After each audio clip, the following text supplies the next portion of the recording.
ত্রিপুরার ইতিহাসে আজকের দিনটা হয়তো কালো অক্ষরে লেখা থাকবে। আজকের ডেটে ত্রিপুরার ম্যাক্সিমাম চাকরি প্রত্যাশী বেকার যে ভাই বোনরা আছে তাদের বিশ্বাস হয়তো উঠে যাবে সরকারি চাকরি প্রক্রিয়ার উপর। যদি বিরোধী কোনো সরকার থাকতো, নিয়োগ প্রক্রিয়া শুরু করতো, বর্তমান সরকার এসে ক্যান্সেল করে দিত, তবু মনে নেওয়া যায় 2018 আগে অনেক প্রসেস ছিল, সেগুলা গভর্নমেন্ট বা সরকার পরিবর্তন হওয়ার পর ক্যান্সেল করে দেওয়া হয়েছে, তারপরে মেনে নেওয়া যায়। কিন্তু এই সরকারের সময়ে নিয়োগ প্রক্রিয়া শুরু হয়েছে, তাহলে কেন ক্যান্সেল হয়ে গেল বা কেন নিয়োগ প্রসেসটা বাতিল করে দেওয়া হলো, নতুন করে কেন আবার পরীক্ষা, ইন্টারভিউ, ফিজিক্যাল ফিটনেস আমাদের দিতে হবে, তা তো কোশ্চেন জাগে।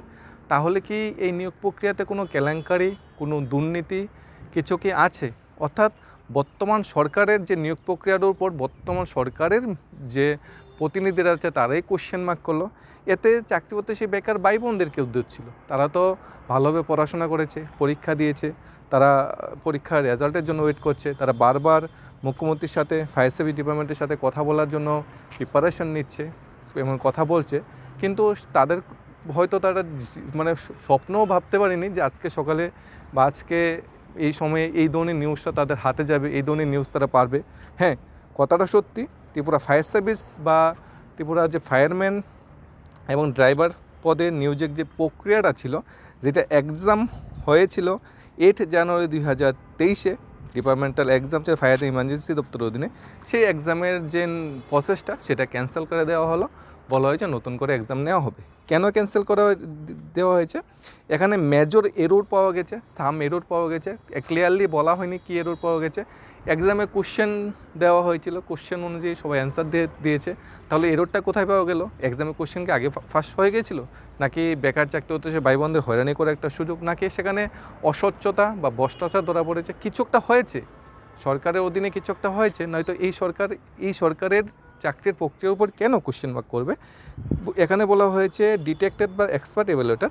যখন কোশ্চেনপত্র, উত্তরপত্র মূল্যায়নের কাজ শুরু হয়েছিল, মূল্যায়ন প্রক্রিয়া যখন চলছিল, তখন ইভালুয়েটর যারা আছে, যারা এক্সামের সাথে যুক্ত যে কমিটি আছে, তারা দেখতে পেয়েছে এটার ভিতরে অনেকগুলো এরর ছিল, হয়তো অ্যাডভার্টাইজমেন্টে এরর ছিল, এক্সামে এরর ছিল, কোশ্চেন পেপারে এরর ছিল। এই নিয়ে অনেক ধরনের কমপ্লেন, অভিযোগ এসেছে। সেই অভিযোগ কমপ্লেনের ভিত্তিতে এই প্রক্রিয়াটার এক্সামটা হয়েছিল, এক্সামটা বাতিল করে দেওয়া হয়েছিল। রাত জেগে পড়াশোনা করে, এত কষ্ট করে নিজের মানে শ্রম দিয়ে, অর্থ দিয়ে পড়াশোনা করার পর আমরা জানতে পারলাম সেইটার কোনো মূল্যই থাকলো না এবং সেই প্রক্রিয়াটা বাতিল। পাশাপাশি ত্রিপুরা সরকারের অধীনে জেল পুলিশের প্রক্রিয়া সেই পদ্ধতি এগোচ্ছে। জেল পুলিশ নিয়ে এখনও মানে সবাই সন্দেহন। আশা করা যাচ্ছে জেল পুলিশটা হয়তো বাতিল হবে না, কিন্তু আমরা যদি কালকে সকালে উঠে মেসেজ দেখি যে জেল পুলিশ প্রক্রিয়া বাতিল, তাহলে কিন্তু কোনো তাৎপর্যপূর্ণ কিন্তু বিষয় নয়, কারণ এমন কিন্তু হচ্ছে।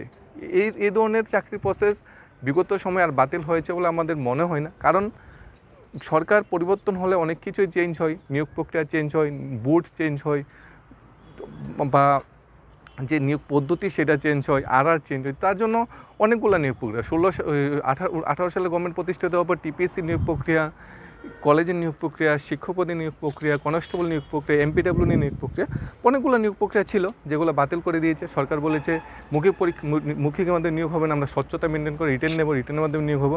তা আগে চাকরির প্রসেসগুলোকে আমরা কন্টিনিউ করবো না, সেগুলো বিগত বাম সরকারের সময় চাকরির প্রসেস, সেগুলোকে আমরা কন্টিনিউশন করবো না, আমরা নতুন করে অ্যাডভার্টাইজমেন্ট দেবো, নতুন প্রক্রিয়া নিয়োগ প্রক্রিয়া শুরু হবে।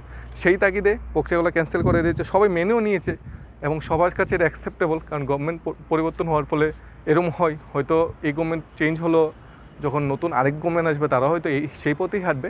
কিন্তু এই যে অ্যাডভার্টাইজমেন্টটা বেরিয়েছিল 30 ডিসেম্বর 2022-এ, এই অ্যাডভার্টাইজমেন্টটা কে দিয়েছিল?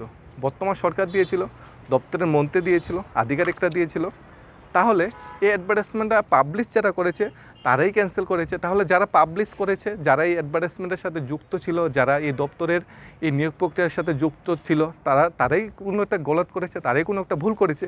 চাকরিপ্রার্থীরা তো ভুল করেনি, চাকরিপ্রার্থী অ্যাডভার্টাইজমেন্ট দেখেছে, ফিজিক্যাল বা রিটেন দিয়েছে, চাকরিপ্রার্থীরা কোশ্চেন পেয়েছে, পরীক্ষা দিয়েছে, পড়াশোনা করেছে। চাকরিপ্রার্থীরা তো আর এক্সামের কমিটির কোশ্চেনপত্র ফাঁস করে দিইনি বা এক্সাম নিয়ে কোনো কারচুপি করেনি। চাকচুপিটা কে করেছে? বাতিলটা কার জন্য হয়েছে? অবশ্যই যারা এই নিয়োগ কমিটিতে ছিল, এই নিয়োগ প্রক্রিয়ায় যারা অংশগ্রহণ করেছিল, অর্থাৎ আমরা যদি দেখি শস্যেতেই বুথ লুকিয়েছিল, আর সেই শস্যেতে বুথ লুকানোর জন্য এর দায়ভারটা আলটিমেটলি এর যে দুঃখটা, এর যে এফেক্টটা পড়বে কারোর উপর, ফায়ার সার্ভিস ক্যান্ডিডেটদের উপর। অনেক দিন যাবৎ ফায়ার সার্ভিস ক্যান্ডিডেট আন্দোলন করেছে, বিগত সময়ে তারা ফায়ারম্যান নিয়োগ প্রক্রিয়া থেকে আমরা বঞ্চিত কেন, আমাদের নিয়োগ প্রক্রিয়াটা কোথায় গেছে, আমাদের চাকরি দাও না হয়তো বিষ দাও, ত্রিপুরা ফায়ারম্যান যে সার্ভিসে ফায়ারম্যান ড্রাইভারের শূন্যপদ অবিলম্বে পূরণ করুক, মাননীয় মুখ্যমন্ত্রীর কাছে আবেদন। মাননীয় মুখ্যমন্ত্রী আর ফায়ার সার্ভিস মিনিস্টার তো একজনই, ওনার কাছে বারবার আবেদনও জানানো হচ্ছে। উনি কিন্তু এই বিষয়ে কিছু একটা পজিটিভ কিছুই বলেনি। তবে যেই কমিটি এই নিয়োগ প্রক্রিয়ার সাথে যুক্ত ছিল সেই কমিটির মেয়াদ উত্তীর্ণ হয়ে গেছে, সেই কমিটি কিন্তু আর নতুন করে এই নিয়োগ প্রক্রিয়া বা এই পরীক্ষা কিন্তু নেবে না। নতুন করে কমিটি গঠন করা হবে, নতুন করে কমিটির স্ট্রাকচার গঠন করা হবে, নতুন নিয়োগ করা হবে কমিটিতে। তখন সে কমিটির উপর ভিত্তি করে নতুন করে পরীক্ষার জন্য ডেট ঘোষণা করবে। হয়তো নতুন করে বেকার চাকরি হচ্ছে ভাই বোনদের আবার অ্যাপ্লিকেশন নেওয়া হতে পারে, যারা আগে অ্যাপ্লাই করতে পারিনি তাদের হাত থেকে অ্যাপ্লাই মানে নতুন অ্যাপ্লিকেশন নিতেও পারে।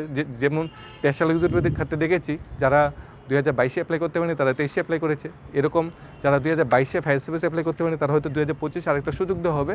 তবে কম্পিটিশনটা বেড়ে যাবে। তখনকার যারা অ্যাপ্লাই করেছিল তাদের বয়স এখন অনেকটা বেড়ে গেছে। সেই কোয়ালিটি, সেই কোয়ান্টিটি, সেই পড়াশোনা করা আর সেই মনের যে শক্তিটা ছিল যে আমরা রিটেনে দিয়েছি, রিটেনে আমরা 670 পেতাম, 60 পেতাম, আমার চাকরিটা কনফার্ম ছিল, কিন্তু আমরা রাত জেগে উঠে দেখলাম প্রক্রিয়াটা ক্যান্সেল। অর্থাৎ আমি যে পরীক্ষা দিয়েছিলাম, পরীক্ষাতে যে মার্কস আমরা একটা আইডেন্টিফাই করে বা আইডিয়া করেছিলাম যে এই মার্কসটা পাবো, সেই স্বপ্নটা তো চুরমার হয়ে গেল। কীভাবে রাতের ঘুমটা আসবে আজকে, সেটা কি সরকার চিন্তা করেছে? সেটা কি দপ্তর চিন্তা করেছে? না, দপ্তরের কাছে সব কিছুই আছে। একটা আনএভিটেবল সার্কামস্টান্সেস বলে সব কিছুই দায়সার বেকার চাকরি হচ্ছে ভাই বোন উপরে ঠেলে দেওয়া যায়। কিন্তু এর আলটিমেট এফেক্টটা কি হবে সেটাই আমরা ভাবছি। তবে নতুন করে পরীক্ষা হবে, যদি এই অ্যাডভার্টাইজমেন্টে কোনো গলদ ছিল বা কারাপশন ছিল, যার ফলে যদি চাকরি হতে ভাই বোনদের কোনো প্রবলেম হতো বা ফিউচারে কোনো কোর্ট কেসও হওয়ার প্রবলেম যদি হতো, তার জন্য হয়তো ক্যান্সেল করে দিয়েছে। রিজন অনেকগুলোই আছে, পজিটিভ রিজনও থাকতে পারে। হয়তো সরকারের কাছে অনেক নিউজ ছিল, আগের সময় যারা এই কমিটিতে ছিল তারা কারচুপি করেছে বা কমিটি অনেকগুলো ভুল করেছে, সেই ভুলের মাসুল ত্রিপুরা চাকরি হতে সে ভাই বোনদের যাতে না দিতে হয়, তাই বেকার কল্যাণে চাকরি হতে ভাই বোনদের কল্যাণ হয়তো ক্যান্সেল করে দিয়েছে। বিগত সময় গতদিন আমরা দেখেছি 26,000 চাকরি বাতিল যে নোটিফিকেশন সুপ্রিম কোর্টেও বাতিল হয়ে গেল পশ্চিমবঙ্গের চাকরিগুলো। তারপর ত্রিপুরাতে আমরা 10,323ও দেখেছি, সেখানেও চাকরিগুলো বাদ হয়েছে। ইন ফিউচার হয়তো ফায়ার সার্ভিস চাকরিটা হয়তো এই পথেই এগোতো, তাই সরকার আগে থেকে চিন্তা করে বেকার ভাই বোনদের কল্যাণে চিন্তা করে হয়তো ক্যান্সেল করেছে।